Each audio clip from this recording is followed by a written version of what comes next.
you want to support Let's Talk Bible, teaching the lost both near and far, go to the pinned comment. If you're on YouTube, press the subscribe button to see over 1,000 videos. If you're on Rumble, press the red join button to see older videos posted daily. We can't do this without your help, so join our locals. This channel is dedicated to making educational and informative videos showcasing and educating society, especially parents and legal guardians, about potential scenarios that result from young people and adults being misinformed due to incorrect information. The goal of the dialogue in these videos and the videos themselves is to gain an understanding of the perspective of the things being examined, so parents and the rest of society can be educated and aware of potential thought processes and traditions of neighbors that might live in your community. These videos are not to cyber, bully, harass, degrade, accuse, or threaten any individuals partaking in the interview process or in the video itself. These videos are strictly educational, and we grant full permission for academia, which is in any classroom setting or in scholarly papers, to show or cite our videos to ensure that these videos are strictly used for educational purposes. We strictly adhere to YouTube's community guidelines, such as not revealing somebody's personally identifiable information, in other words, PII. YouTube defines personally identifiable information as their home address, email addresses, signing credentials, phone numbers, passport number, medical records, or bank account information. We thoroughly look at and edit our videos to ensure that none of this information about any individual is shown in our videos. Warning: some of what can be discussed in these videos can be sensitive to some, emotional, or stressful. The only goal of these videos is to educate the public. Now the video will start.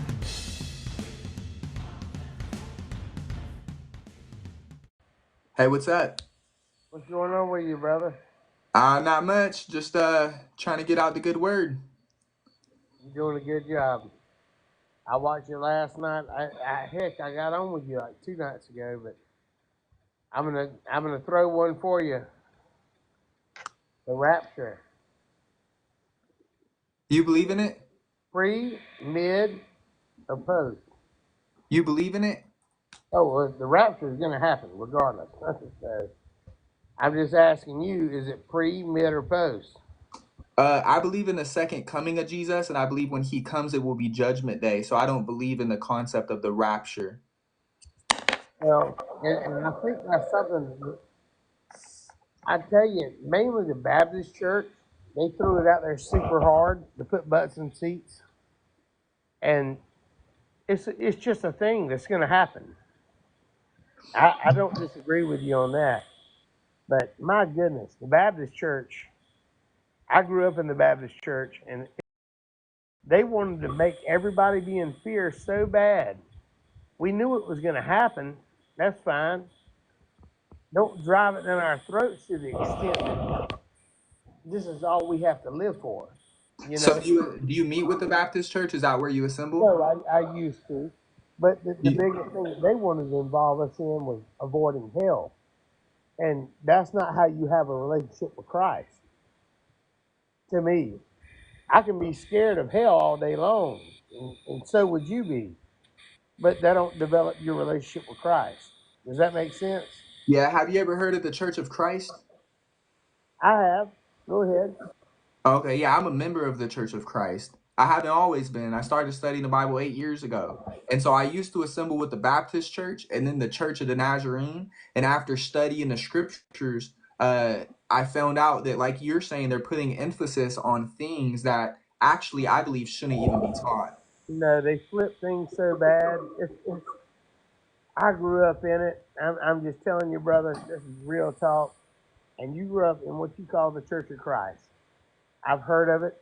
I've watched them in where I used to live, not where I'm at now, because we don't have those up here. And I moved from South Georgia to Middle Georgia, but there were churches of Christ down there. But I heard people speak in tongues randomly. It didn't happen all the time. It wasn't just something that just happened. But also, if you don't believe the Bible, then you can say, well, people don't speak in tongues. No, every now and again it happens. It's not an everyday thing. But I watched everything that I thought crumble. So if you want to talk on about the Baptist church, I'd love to hear it, and I could come back with you and talk about it. But it's just a shame because they have all these people that are buying in wholeheartedly, being loyalists, and they really don't know what they believe. They really don't know it. They say they read the Bible, they don't touch it. It gets dust on it. I just want them to anybody that's on this page right now listening to this, I want them to be able to pick up their Bible tomorrow and dive into it. So you go ahead.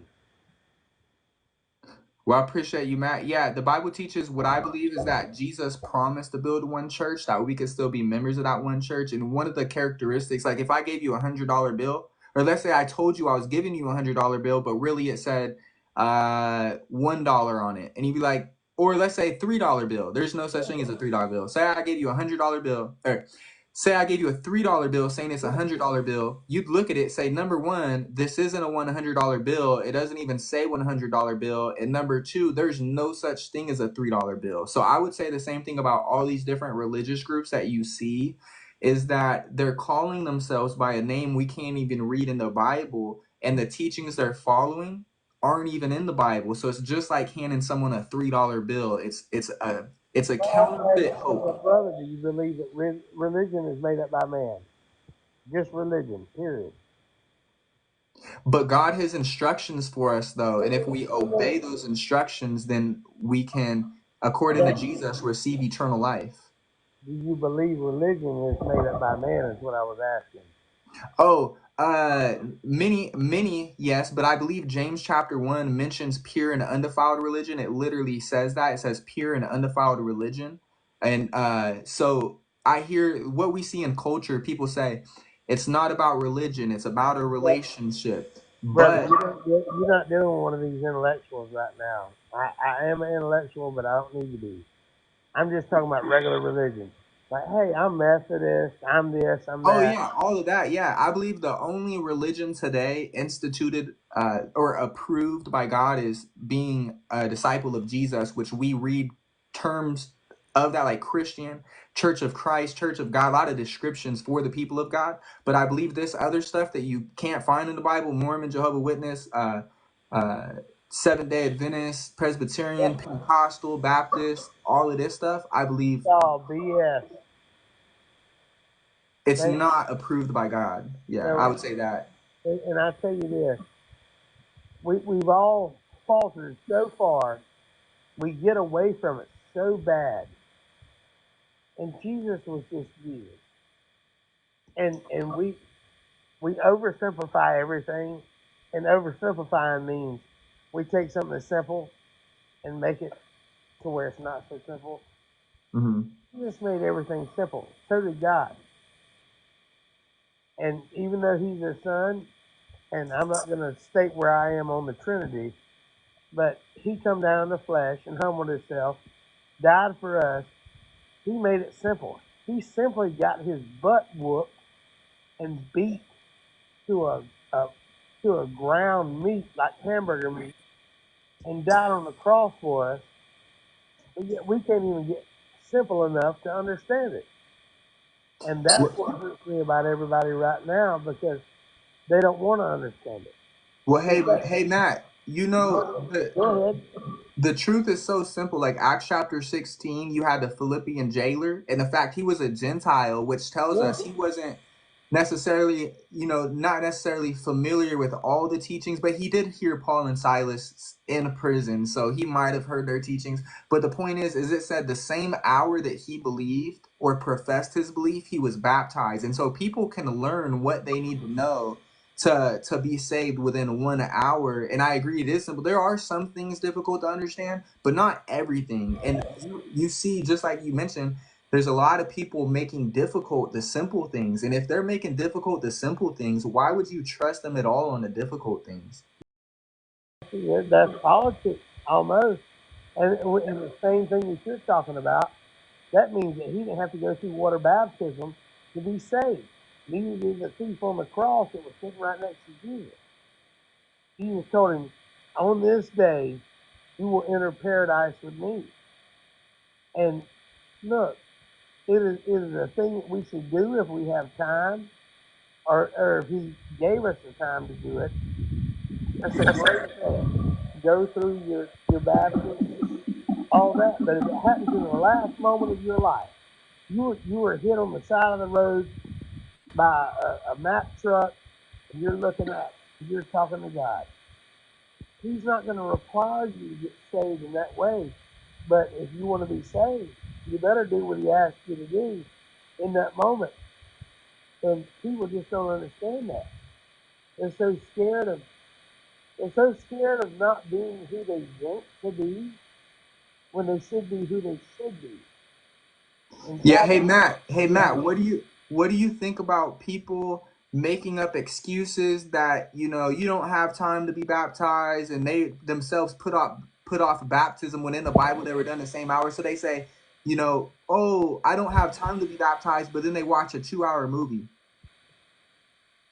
You know what I mean? what I call laziness. And there are people who don't have time to be baptized because they live in North Korea. But if they get to experience that, that's fine, great, good. I'm glad you got to get there. The ones Hey, that have all the time in the doesn't that world, doesn't that show how important it is for the parents to teach the children the truth? Because if the parents are wrong, they're taking away opportunity from their children.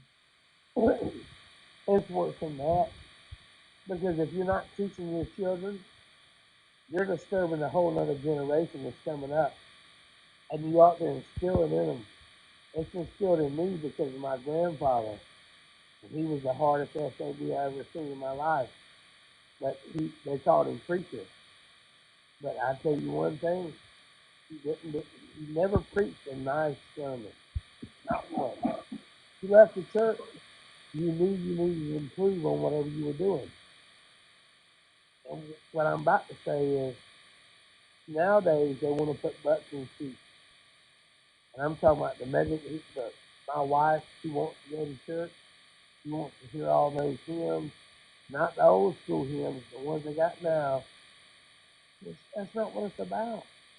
It's about creating yourself in a better image than you were yesterday. You have to make yourself better than what you were yesterday. hmm And Well, if hey you Matt. Hey, we have another guest who's been waiting too, and hey, I really appreciate go you. ahead, I'm getting off. I'm Hey getting man, off. I pray, man, that you become a member of the Church of Christ, man, because a lot of the stuff, a member of the one body we read about in the New Testament, because you're saying a whole lot of stuff that we both agree on, and so I would definitely love to talk some more. Brother, I don't believe in nothing but Christ. That's it. Period. I'm gonna leave it there. I hope y'all have a good rest of your evening, and y'all keep doing what you're doing. At least expose people to make them think. If you're not engaging them to make them think, you're not doing nothing. Y'all have a good evening. I'm proud of you, brother. Appreciate it, man. I hit the follow. Do the same. I already did. I got you. I Have appreciate a good you. evening. Have a nice night. You too.